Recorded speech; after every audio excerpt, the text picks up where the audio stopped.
All right. Thanks, Brian. Thanks for having us. Should we do introductions? Sure. All right. Wait. Oh, wow. So just for those of you who don't know these artists already, Eric Rhein, in the middle, has been making art in New York since 1980. And I think I've known you since around 1989 or so. That makes sense. And I've been looking at your work since then. He grew up in the Hudson Valley and also in the Kentucky Appalachians. He did his BFA and his MFA at SVA, some 16 years apart. And he's exhibited across the country for the last 40 years or so, including a solo show at the Leslie Lohman Gallery, which is now the Leslie Lohman Museum, in 2006. And one of his leaf drawings, which you'll see examples of here, was one of the integral parts of the exhibition Art AIDS America, which traveled across the country and was seen here at the Bronx Museum in 2016.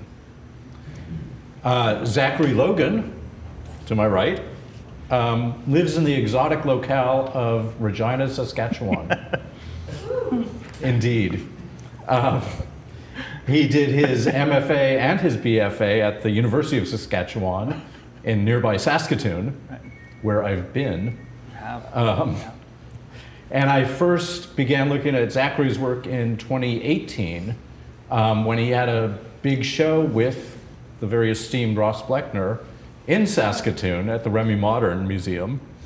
And that show was co-curated by Wayne Bearwalt, who is a very good friend of mine and a sometime collaborator. And that exhibition, which was called Shadow of the Sun, came to the Bronx to Wave Hill in 2021. Zachary has been showing around the world in the last few years, and his shows include a solo project that's up right now until May 7th, yeah. at the Peabody Essex Museum in Salem, Massachusetts. Adam Liam Rose was born in Jerusalem and grew up both in Israel and in the US. He did a BFA at the School of the Art Institute of Chicago and his MFA at Columbia. He's had solo shows, I think, all around Brooklyn.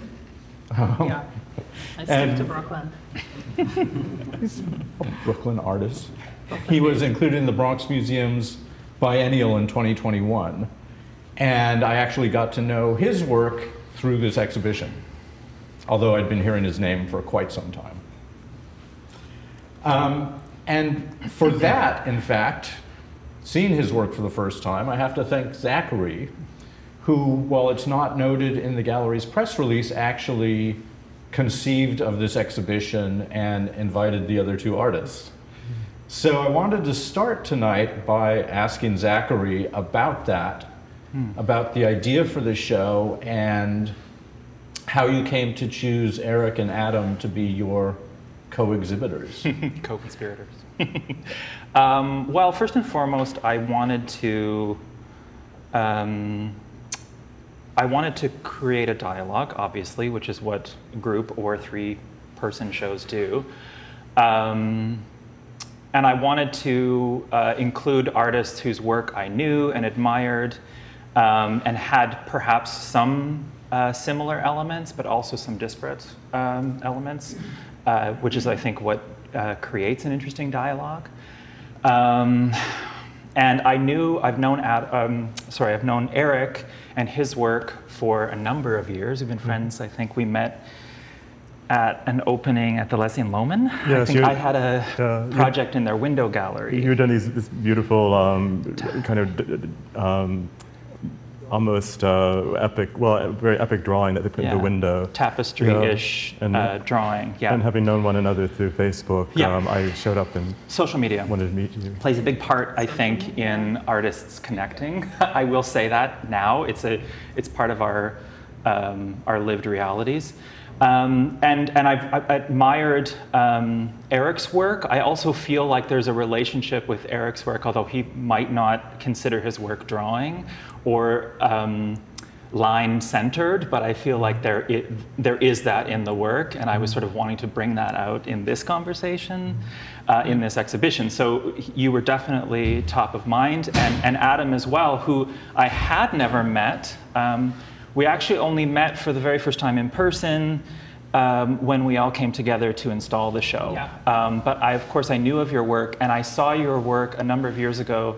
Dan Helm, who's another curator and friend in the city, curated a show for Stonewall 50, I think that's what it was.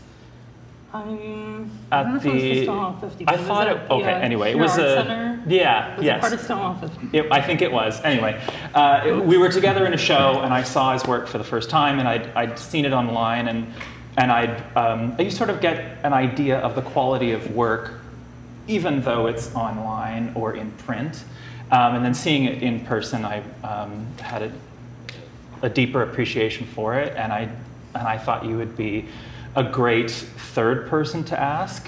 And there were a number of other layers, one of them being an intergenerational conversation, because we are sort of from 3 different periods. And I sort of conceived of it as a drawing plus, but centered around the idea of lines and peripheries and exteriors and portals, which was, portals was actually one of the ideas for a title that we stuck with for a while, and then, yeah.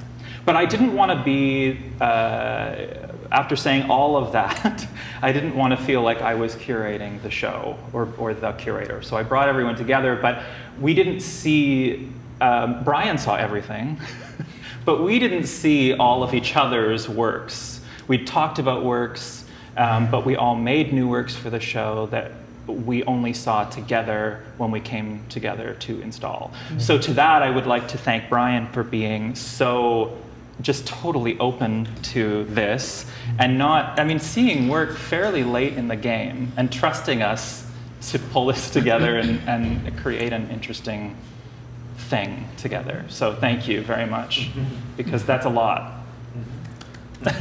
And where did the exhibition's title come from?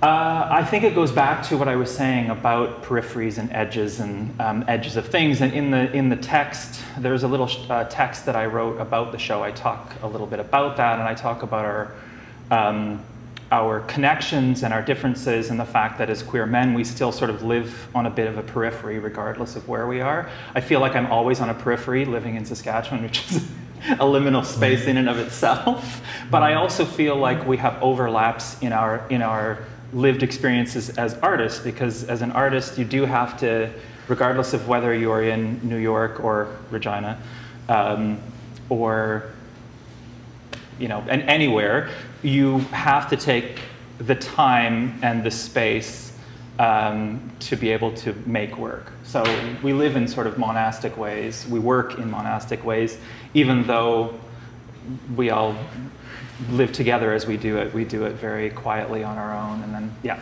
So there are quite a number of layers, I think, that the title sort of comes back to.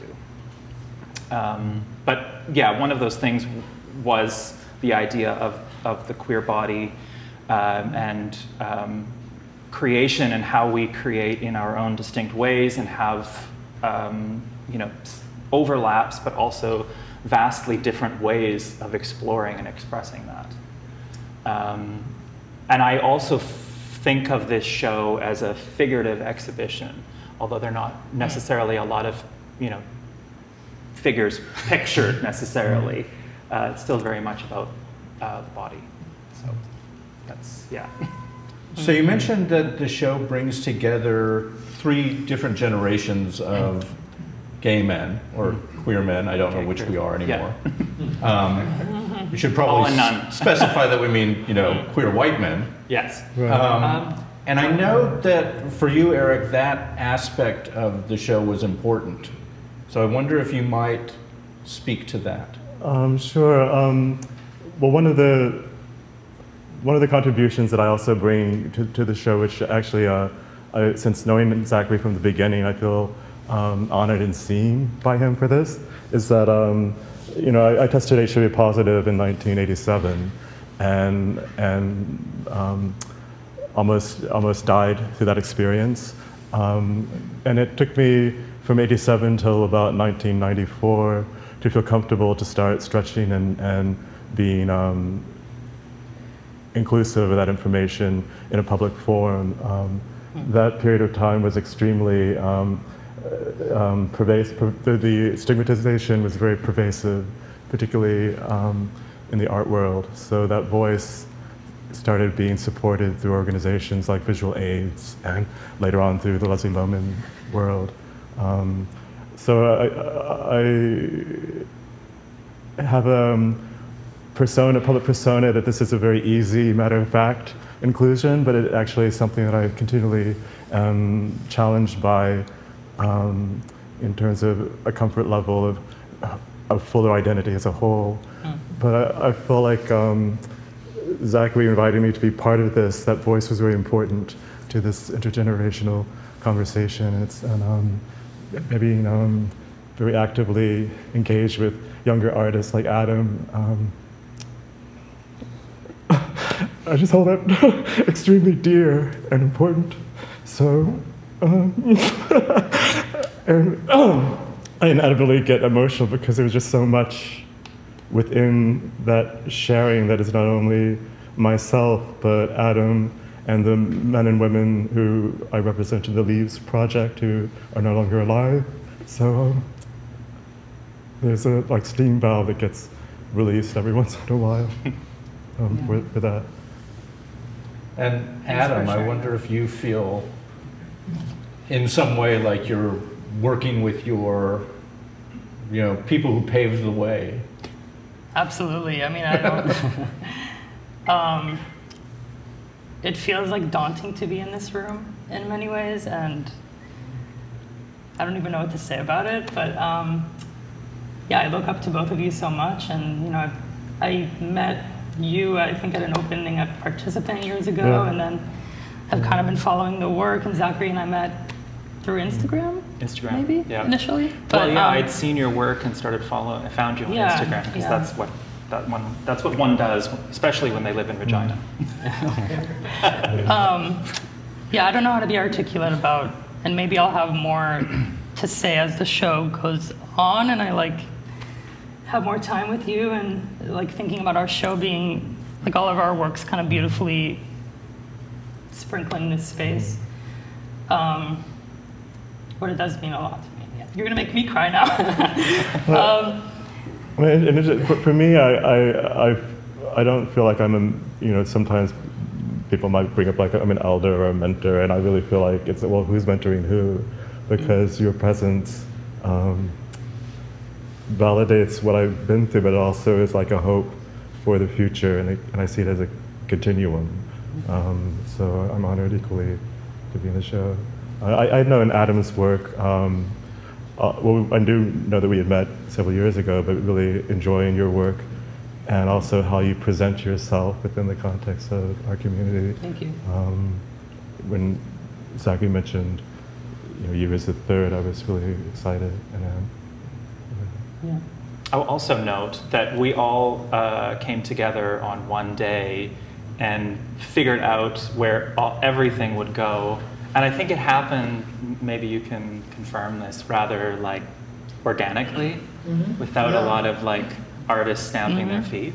Exactly. It just sort of happened, which was another thing that, it's one of my favorite things to do, is to actually bring the work physically together into a space and have it interact with the space and with one's body. I'm laughing because it's my least favorite thing to do. What's that? But it's my least favorite thing to do. Oh, is it? Yeah, but this experience was the best one I've had, so it's, in terms, it felt the most natural. Yeah.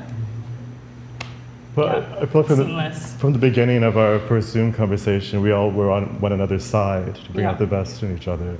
And that's right. Even in me choosing which pieces I wanted to propose to show, seeing relationships as simple as a butterfly brooch in this female figurative piece, corresponding with your beautiful drawing and the little branches, and you know, similarly the HIV virus in this sculpture, that pages from a HIV book relating to atoms, circular forms, and there's subtleties, but I think that works subliminally, and even unconsciously.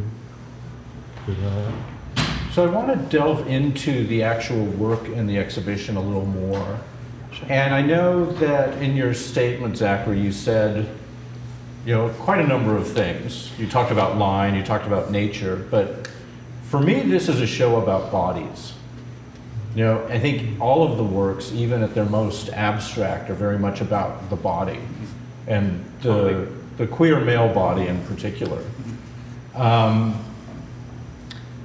And so I wonder if we might think about how that idea of the body is expressed in your various works. Maybe we'll start with you, Eric. I know you have a variety of works in this show, I think from a span of years. I do, yeah. That happened actually, that happened by necessity at first, because both my parents died within the last year and a half. Oh, I'm so sorry. Thank you.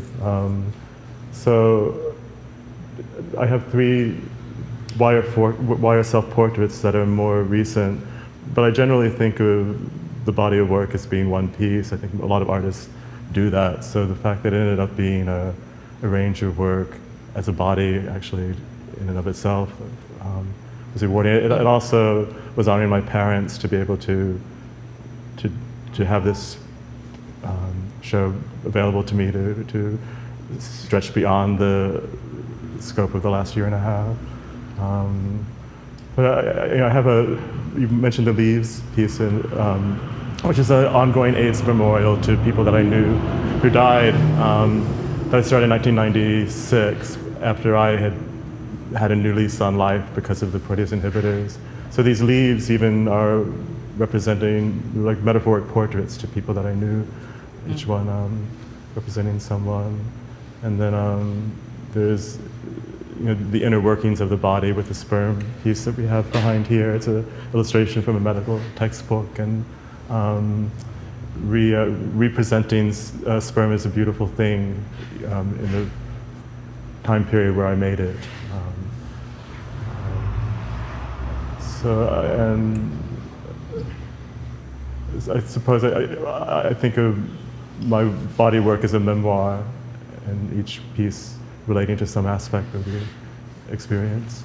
So is it your body that we're seeing in this work? Well, I mean, certainly the leaves I would say are both, I never thought of this way, but they're both portraits of those I've known who've died, but they're also my body because they're so physically demanding to create. And even I was telling someone recently that it's grown to be over 380 representations of people that I've known, and not all of them are people that I particularly liked or were even nice to me.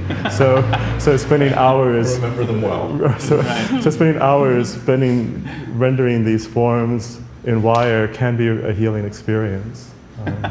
There's a wonderful story that you tell about going to McDowell with this new lease on life and gathering up leaves in your arms. It was an epiphany. When I applied to McDowell in the spring of 1996, I was still so ill that I would not have been able to go if I had been accepted. But by the time I went, the protease inhibitors had transformed my being, and it was very surreal by the time I went to McDowell. And the leaves were literally like transforming around me, and I felt the spirits of people that I knew who died as if they were supporting me to go out into the world again. So it was a very spiritual endeavor to start picking up these leaves and identifying them with attributes of those men and women that I had recognized along the way. And nature also plays a big part in your experience of the body, Zachary. Yeah. Both the body in nature and the sort of body as nature. Yeah, I would say, yeah, that what underpins definitely the, certainly the latest work that I've done, and all of these works in the exhibition, minus this piece here, are all from 2022 or even into 2023. So very, very, very new. And yeah, I sort of describe my, my work, the underpinning thematic of my work or philosophy is that there is no separation between the land and body. We are land, so what we do to ourselves, we do to the body. And in the past couple of years, thinking on the pandemic and doing a series of works that were based on my experience, personal experience of the pandemic for the show at the Peabody, led to the rest of this creation of this work. So it really got, that idea got really reinforced because I started to think about the pandemic as, you know, that it was writ in the landscape, and a lot of the reasons why this particular pandemic and other pandemics are apparently going to happen is because of encroachment, human encroachment on the land. So a lot of that sort of filters into this work. Another underpinning or sort of catalyst for my work is always my body. So this work is sort of a bit of a, in some ways, a 180 back towards the depiction of my own body, because in the largest pastel there is sort of a version of me, although somewhat dreamlike, not quite as crisp as earlier works. I'm starting to sort of reappear for one reason or another.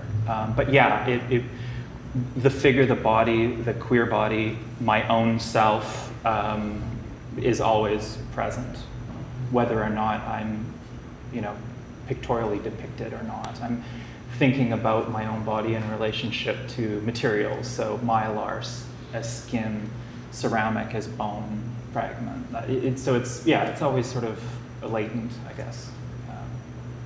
And I feel like in the other two artists' work, if I can say, there is that similarity. And that was one of the reasons why the title of Portals appealed to me, and we talked about, because we all sort of work with these sort of portals, whether they're like, you know, bits of reproduced or recollections or memory, or they are these sort of portals into a sort of surrealist realm or other sort of psychological space. They all sort of surround our experience and our physical space in the world, what we inhabit or don't. Yeah, and I'm also interested in margins and the very overused word of liminalities, or the liminal. And I've explored, just in Saskatchewan alone, the idea of the ditch. So an area of the landscape that is not sort of monocultured for farming, where sort of scrabble weeds and really resilient plants still exist on this sort of margin, in this marginal space. And in a lot of my work, I sort of reclaim these weeds and use this sort of language of plants that I've created to describe queer space and queer bodies. Well, speaking of the ditch, I wonder if we might turn to Adam's work, which is the most Ditch abstract queen. And least obviously bodily of the works in the show. So this work all comes from a project started in 2019 and has shifted quite significantly since then. Originally, the project was me looking into narratives around safety in the United States as well as in Israel. You know, as a queer person, I think safety is always a topic of conversation, safe space, queer safe space. Growing up in Israel, it's like totally ingrained within my body as a kind of thing that we worry about, and like the word safety and security is like thrown around all the time. And it's kind of been a preoccupation of mine for a long time, not so much around queerness necessarily, but I'm finding more and more that it's much more present than I thought. And with this project titled Stages of Fallout, I was looking at fallout shelter manuals from the US in the 1950s and the way that the US government kind of created this narrative and like a fake imaginary story to give the American public a kind of agency over their bodies and make them feel like they could take care of themselves against a nuclear explosion that they didn't even know like what it would do. Stop, drop, and roll. Sorry, stop, drop, and roll. Stop, drop, and roll, right. And like in Israel, I grew up during the Gulf War, and I was put in a little plastic bubble to protect me from chemical weapons, but then later you found out that that bubble wouldn't have done absolutely anything. It's like you were the dry cleaning. Yeah, right. Yeah. It had a quarantine hand in it, the whole thing, you know. So that kind of narrative has been building up in my brain, and I was finding this manual that had these images of how to build your own fallout shelter at home, and I started just drawing these fallout shelter illustrations and copying them and transforming them and removing the body from them because they had these like traditional white picket fence family, wife, husband, 2 children. So then again, I was thinking about like the accessibility of these spaces, like who has access to safety and the wherewithal to even build a shelter. And then as time's gone on with the project, it's really gone way more abstract. So I added Light as a character. Light became a kind of ghost, or maybe a menacing presence, or maybe it was a comforting presence, and I kind of liked that push and pull between safety and horror, because that's just kind of how we live in our society right now, where you never really know. Like, I think the second you say the word safety, it's like safety from what? It's always like in relation to disaster and the destruction of bodies. But then the pandemic happened, and I think I was kind of rolling into myself and going through a breakup, and kind of the emotional started to enter the work in ways I did not anticipate. And a lot of these, like, you know, are about my ex-boyfriend, or like, you know, like just real rupture and safety and security within relationships, and thinking about the way that that is not, like, maybe more important, because I think safety is so individual to each person that, like, this idea that some government could like protect a body is kind of hilarious to me. So yeah, they've kind of taken on these psychological environments. They're more like me going through emotions, thinking about body rupture, thinking about the end of the world, thinking about a lot of just what is happening in the world right now. Even knowing that they are sort of derived from those earlier drawings of fallout shelters, though, these do something quite different. They seem both macro and microcosmic. Yeah. You know, they're both, you know, psychedelic universes, and also, you know, journey through the center of the body. But the one thing that strikes me about them more than anything else is I feel like you're exploring a thematics of the whole, which I mentioned to you, I think. We could go there. Flippantly. I mean, I think I'm obsessed with holes. Read into that whatever you want. I think it's like a bit of what Zachary was saying about like the precipice or the edge, or like it's a moment of rupture, but like not quite, like you don't know what's beyond.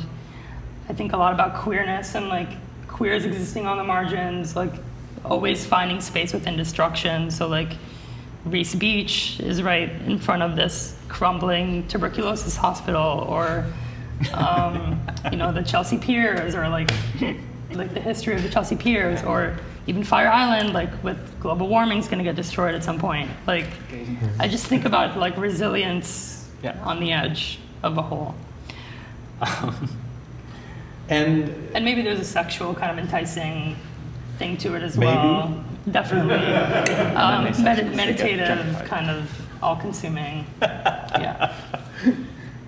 Zachary and Eric both sort of make direct references to nature in their work. And you don't necessarily do that. The references to nature would be much more coded in your work, but should we be reading them as there? I wouldn't say directly. I think it's more maybe about the body as nature, as like Zachary was mentioning, but I think to me it's more about architecture and bodies and control of bodies or movement or maybe nature in a more like macrocosmic, like astrological way, but not in the like, the leaf or the tree. Or, yeah. It's interesting to hear you say that because knowing a little bit about the Fallout series, I sort of saw these almost as like craters, like either like a body, they are celestial body crashing into the earth, or a bomb, or something like that, like an absence created by this sort of.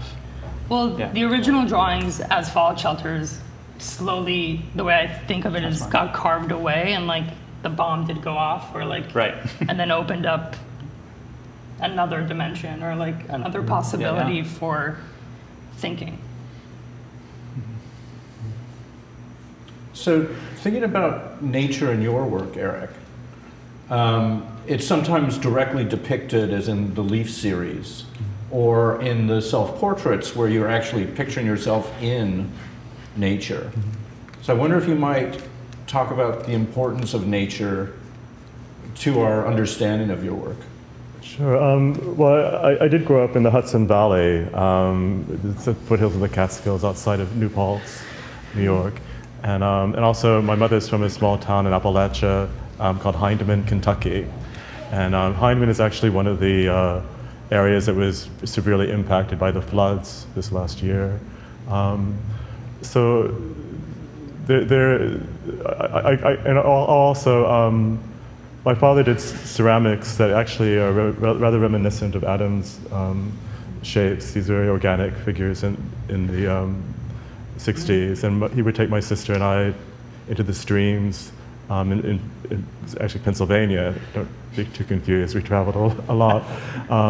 So there was instilled in me this, not just love of nature, but that I was one with nature and seeing these different relationships of shapes and sounds and experiences. There's also this, there's this transcendental quality of nature, and built in to that, this resilience and fragility. So when I tested positive and began this journey, which I took on as a really spiritual quest, personally, that fragility and resilience within my own body and the echoing of that, my experience within the natural world, was very much prevalent. And when I was a boy, which reawakened after I tested positive, there was this high-pitched sound when I would be like sleeping at the house that I grew up in, and I got that was really the sound of the universe that was coming through. So that, I don't know. It's very much there. And my sister and I inherited the house where I grew up, outside of New Paltz, and even now when I go out into the woods, there's this occurrence where I'm, for lack of a better term, one with it, and I'm picking up pieces of twigs and logs and leaves and moss that are representing orifices or fingers or knees, and there's a renewal that happens once I'm back in the house.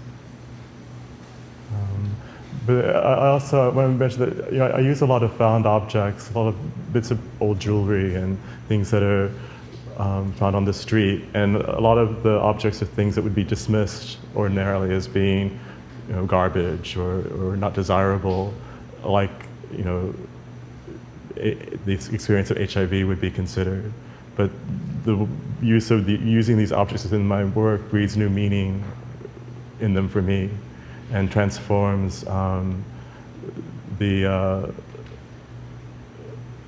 these things into something that's beautiful and can be seen in another kind of light.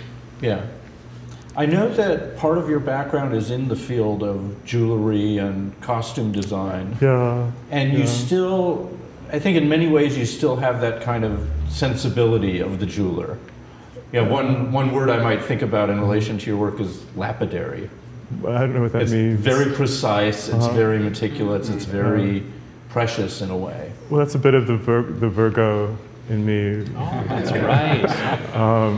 And also, right, we're both Virgos. But there's I think that also relates to my health status too. Like there's a level of care and preciseness in caring for my own body and that of others, and this metaphysical, transcendental experience that we can bring to our own self-care. So the actual jewelry and wearable making was an interim activity for a number of years. I had a partner for 9 years, Mats Gustafsson, this fashion illustrator. So I was introduced through him the world of high design and fashion, and so that by osmosis entered into the work. Yeah, I could see that I could benefit from loosening up a bit, not only in making work, but also in human experiences. Well, one of the things that your sensibility does is it takes the materials you're working with, often found or cast off things or replicas of them, and it makes them very, very important and precious. Right. And I might even say it sort of sacralizes them, it makes them sacred. Yeah. And so that seems like I don't know if it's the outcome of the way you work or the reason for the way you work, the way you do. I think it's both. But I have a very, very strong personal spiritual core, which is not religious, and it comes from my uncle Lige Clark, I believe, who is a very formative and early gay rights activist in the 1960s. And I was fortunate when I was looking at what being a gay man would be like, to find books that he'd written with his partner Jack Nichols in my mother's cedar chest. And they were very expansive thinkers. They were really humanists in their way of thinking. So again, when I tested positive, this call, a reawakening towards what I had learned in these sacred books about their relationships, really. I mean, I don't know. I don't think I would have survived AIDS without personally. Everyone has their own journey, and I don't feel like survivorship is the ultimate goal. I happen to have survived. I feel like a lot of it is my relationship to creating these sacred objects, or creating as a sacred experience. Zachary, your approach to nature is more of a realist/surrealist one. Yeah, in the way in which I... Yeah, I mean, you render things with a kind of accuracy of the visual. Yes. Even your silhouettes drawn directly on the wall seem like actual shadows that you've captured. And I wonder if that kind of way of working is important for what you're trying to express, and if it's somehow related to, life on the prairies.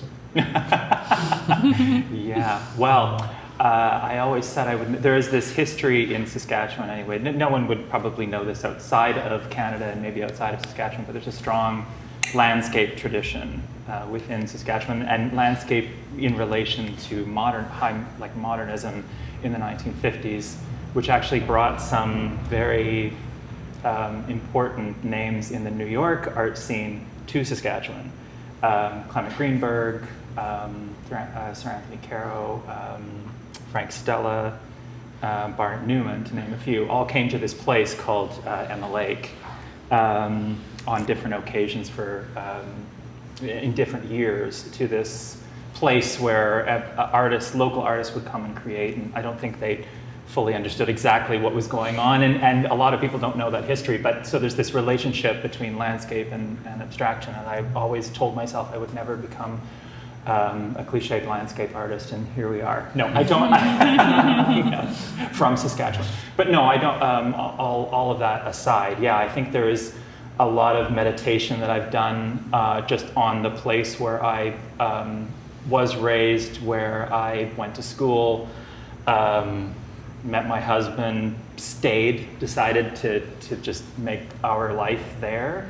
And so I had to put some time and effort into thinking about why it was that I did that instead of perhaps moving elsewhere.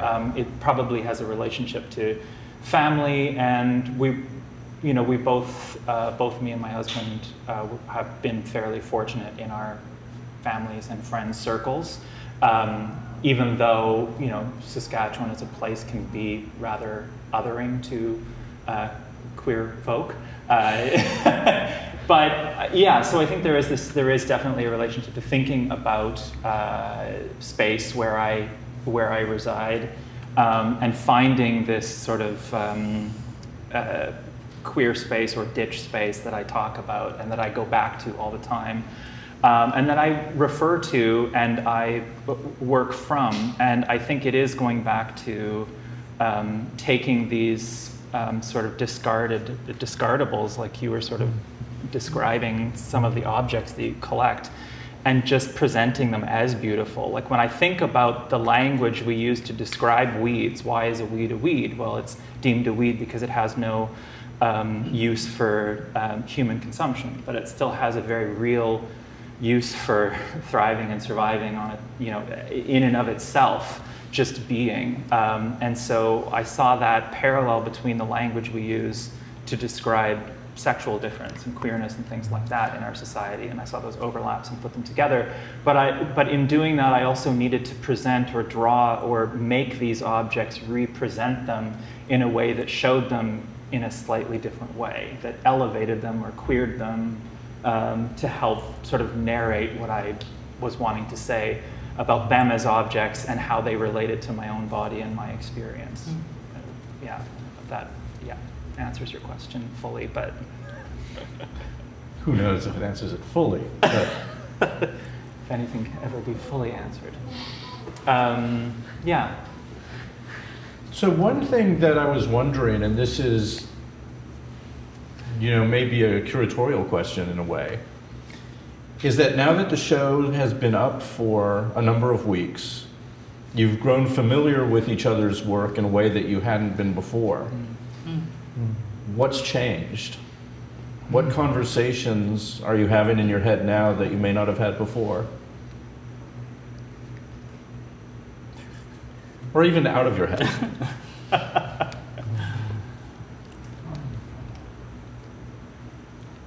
Have either of you been, you gave a talk recently, right? Or you had a tour through? Yeah, I did a talk with a group from Visual Aids yesterday, or the day before yesterday. Yeah.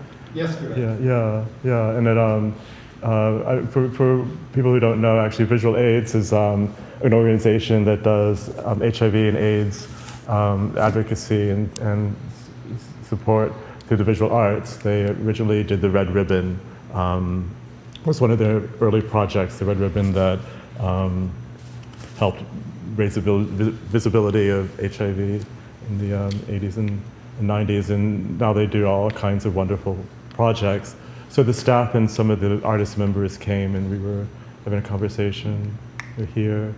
I think having the opportunity to show one's work in a beautiful gallery like this in a relationship with other people's work is a can be a very liberating experience. And it's one thing to see our work in our spaces that we work in, but then to have air around it, these interrelationships. A lot of it is yet to come, I think, what I know that I'll be experiencing. Yeah, I think for me it's been interesting to see themes repeating themselves in the ways that we both, or that we all meticulously deal with like our own different ways of jumping into magic or spirituality, or like our trying to grasp at understanding something has to do with kind of going crazy, or examining it.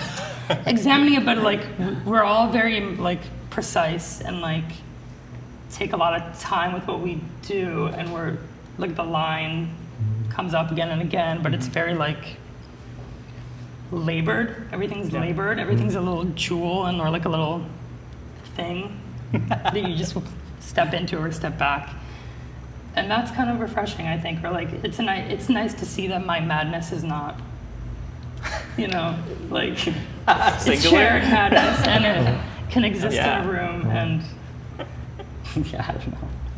That's one small thought, but you know, a community is important, even if it's a mad one. Yeah, absolutely. Yeah, you know. But I do feel like this show there's an element of community in it, even though we are sort of, like, even I think if I did live in New York, we probably wouldn't see one another all that often, especially if we were living in a different borough, or, I don't know, it seems to be, perhaps we would, but I don't know. But we are, yeah. I don't know what I'm trying to say in saying that, but the idea of a conversation for me with others was sort of paramount to, like, of course, everyone wants to also have a spotlight in a solo show, but sometimes a conversation with others brings out more in your own work, perhaps. So maybe, you know, this was a bit of a service to me. But no, to like create a dialogue between work brings perhaps out things in work that might be latent or not necessarily known, or like things are teased out in this in a way that might not have been if it was just one of us versus the three of us. That's all I guess I'm trying to say. You said community, so brought me there. Having the experience of showing, there's a lot of work involved beyond and a part of actually having the actual work. And for me personally, this period of having this show coming directly after the anniversary of my mother's death was the 13th, which is the day after the show. And I feel like this is giving me an opportunity. I made light of the fact that I could loosen up a bit creatively and also personally, but I feel like this show is actually giving me an opportunity to look at that and how do I change my patterns, which are going to better support me as an individual and also my work. All of the kind of technical things of being an artist. I think all three of us take our work quite seriously in terms of what we hope to share and offer, you know, greater community.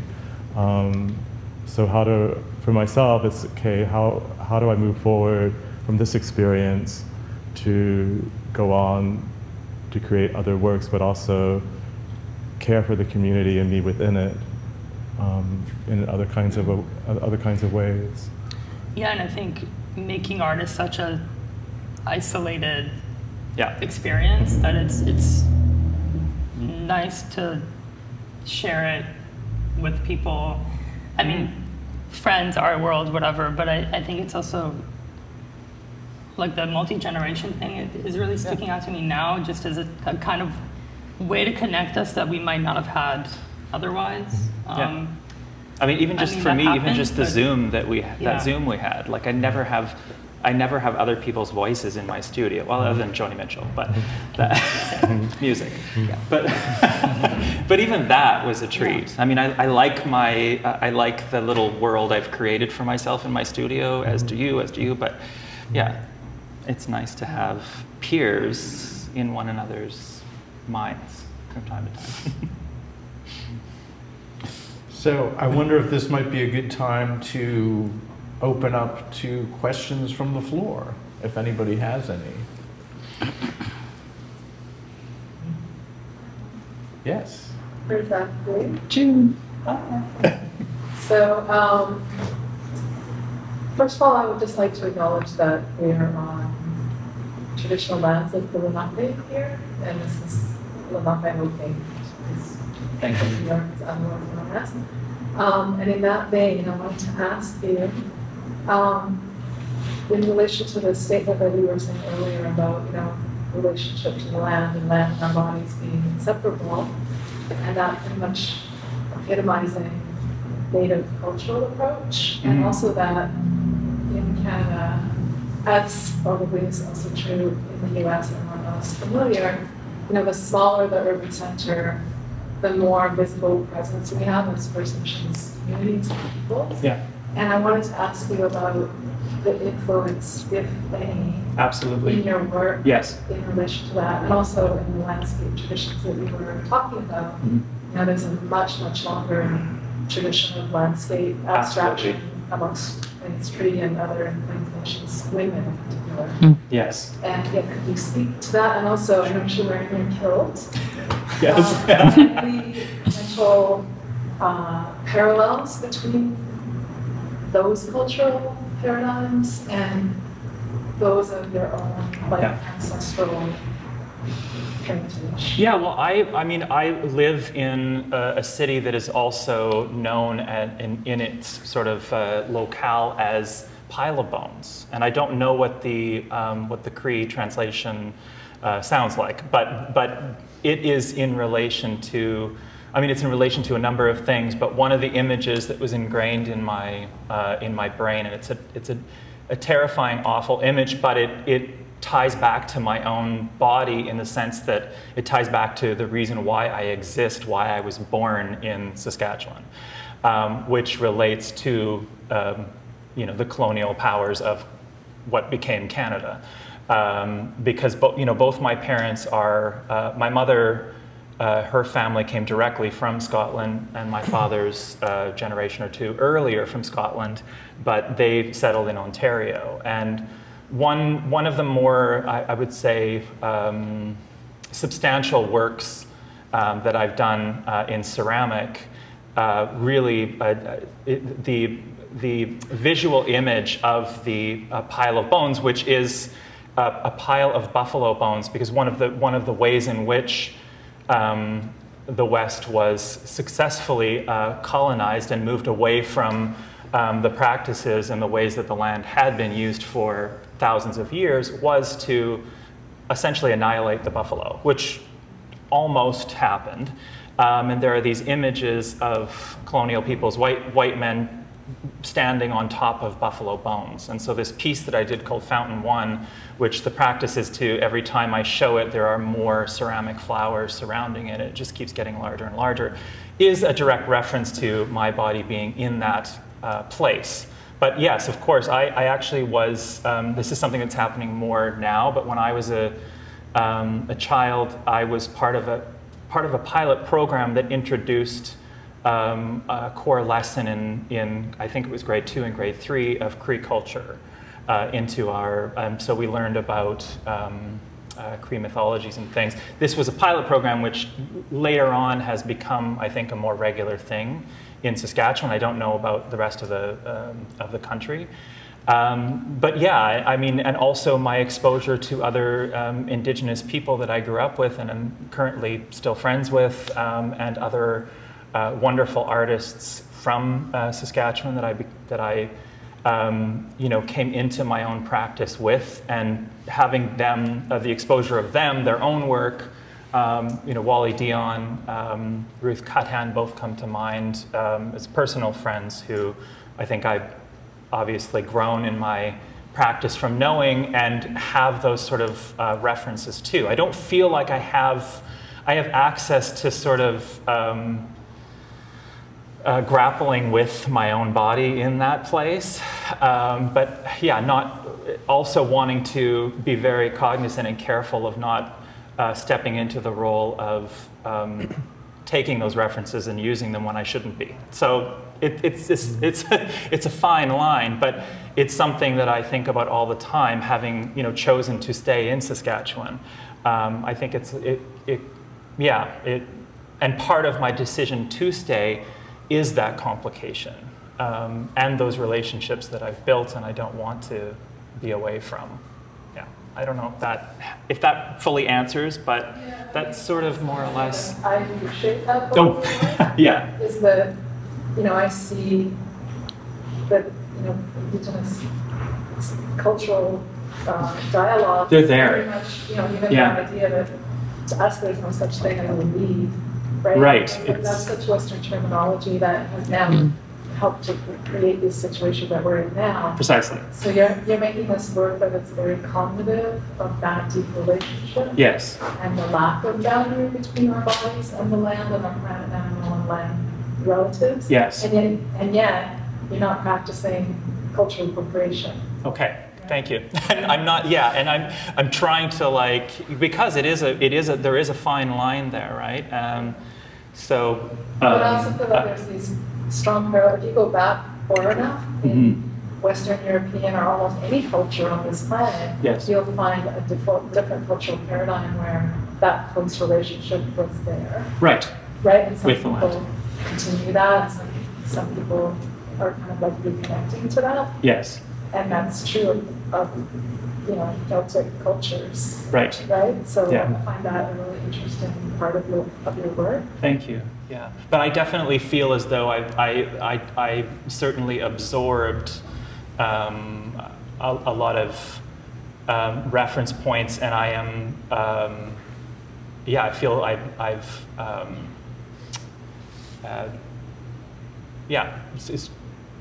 as I was growing up, I was like, why, mother, did you decide I needed to be born here?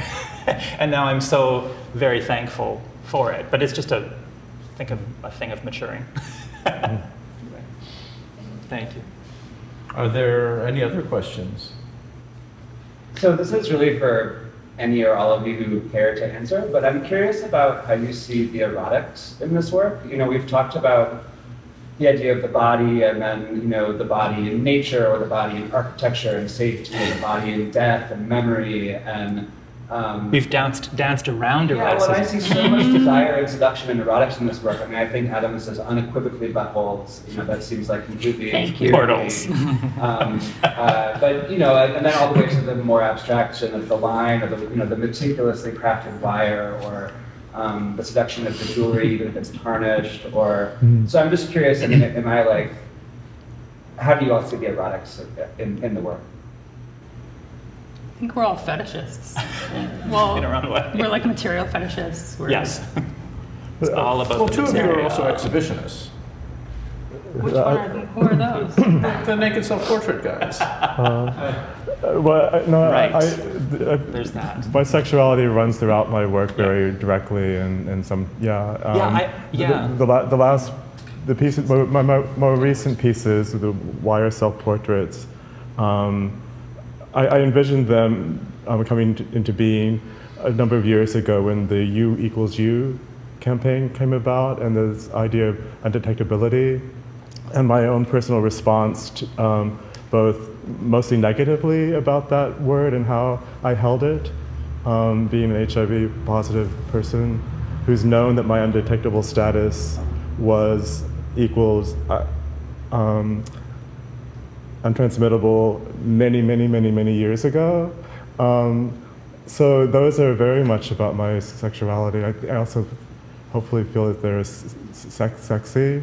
And I was going to call them undetectable, but I decided not to because it seemed more open to just say shirt, jeans, and jock. And sometimes I say from the series undetectable, but that kind of corresponds to, well, that does correspond to my own relationship to being so out and open all the time about being positive, and how that might hold me back personally, psychologically. And the wire piece, even though it's a female, I see it as a female torso, it came through my body when I made it. And the sperm piece directly, it was made in the late 1980s when still, sperm was more blatantly a transmission point, and having the jewelry adorn it, celebrating that lovely energy. So I'm glad that you brought that up, because it is very much sexual experience. And the photographs, this is my friend Chris, in what's lovingly called the meat rack. I call it the pine forest, but he was a boyfriend at the time, and I call it Bayou because he has a strong connection to Louisiana, and I also was working with Radical Fairies at the time. And the piece in the back with the horse head is me, and you can see my penis, and I call it Cave Branch, which was my mother's family farm when she grew up. So there's this, a lot of my work has this sort of dual references and kind of bringing these worlds together. Yeah, so thank you. And I think in relation to my own thinking about that, I mean, yeah, I think it's all in a show about queer bodies, right. Like, you know, the idea of them being also obviously sexual in nature is, yeah, it's sort of a definite, and for me it's more, I think I'm very seduced by materials, also by imagery, and but yeah, I guess I would relate it to surfaces and objects and materials, and yeah, that's sort of where I would see my work. At least this work. I sort of, it's sort of weird to say, but I feel like the earlier self-portrait works that I was doing, very frontal, nude portraits that were like, it's somehow in relation to art historical sources, were more humorous in nature than sexual. Like I was posing, and I was not intending to be sexy. I always felt sort of awkward in them, and even the idea of, like, people have questioned this, you know, leaving socks or a hat on. To me, that's not necessarily sexy. It's like awkward. So it was that was sort of, whereas these works, I do feel like they're more sensual in nature than that other work. So there's that complication for me. I guess I will say about the holes. Finally. Well, I think for me it's about tension all the time, and I mean I know that it looks like a butthole, but I think a lot about like maybe like the rectum as a grave kind of thing, or like this kind of seduction, disgust thing, and when we're attracted to disgust at the same time, so it's like goes back to like ideas of safety and like thinking about what's the term? Oh God. When you like, oh fuck, it's like the theater of it all, like the oh, it's gonna kill me. Just like basically the theater of I think I lost the train of thought, but basically, like, yeah, this tension and seduction kind of being, oh my God, I'm losing it, damn. I had a whole thing and it went away. Holes, portals. Holes, portals. Performativity. Performance. Performativity. Yeah, I think I don't know. But it's basically like this showboating, but then, being just kind of attracted to what's gross. And like, yeah, the tension of that. I'm just repeating myself now. So the very nature of creating, I imagine a lot of the people, of you are artists or writers. The very nature of creating can very often, more often than not, be an erotic experience because you're tapping into that energy, and you know, I think that that's very evident in all of our.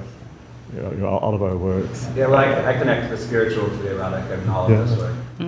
Yeah. I also would like to say all of the work, all of us have a sense of the romantic. There's something very romantic, perhaps about in the imagery, but also I think in our rendering and our care, and for the materials and the work itself. I mean, within that, we've touched upon like the title and what you wrote about in the writing, and I want to really emphasize that part of our coming together within this context is honoring and seeing that the queer voice, though it could be marginal, it could be separate from the larger society, has a great contribution to the whole. And I think that this show, for me, really magnifies that and also affirms, for me, that the experience and the voice that I have has a contribution, and each of us from different generations has a contribution, to the other. That seems like a wonderful note to end on. Thanks, Zach. I'd like to invite all of you to stick around for a little bit. I know the artists have some of their books here. If anyone's interested in them, you could get your signed copies now. And thank you very much for coming. And thank you to the artists.